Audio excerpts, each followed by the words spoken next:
Salamu alaiki ya sayi bata mai farin haniya da haske na fuska.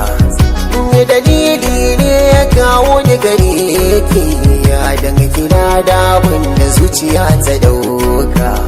Ni ba za da guje ba ko in sare, dan akan kawadar ki zan jure duka.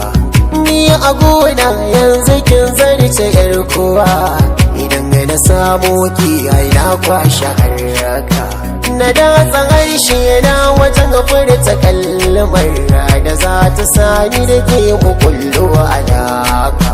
Ba zan yi kuka ba inda ga daga ki, aminiya ta kuma abinci da doki. Yarinya mai kyawu, yarinya mai kyawu, yarinya ina san ki ne.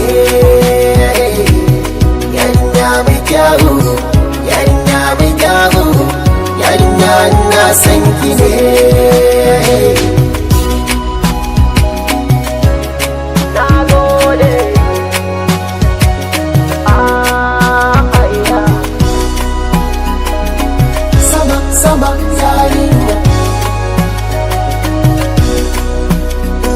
Tunanina yana ce dalili da ke kadai zan kare daga rayuwata.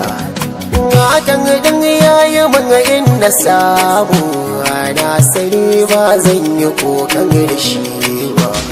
Zuciyata yanzu ta yi min tambaya, na ce da ita yau ke kadai ce gwanata. Gari da dama kuma ina za na kwana, masoyiya ta ke kadai ce muradi. Duk lokacin da na hangi banganki ne ba, zuciya kowa take ga azaba. Ba zan yi kuka ba inda ga daga ki, aminiya ta kuma abinci na ruhi.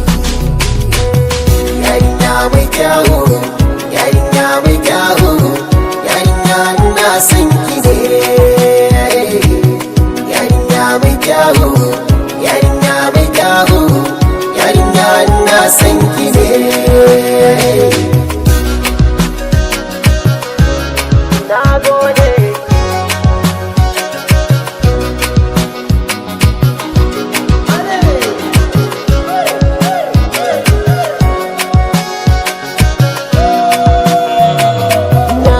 San ki ba don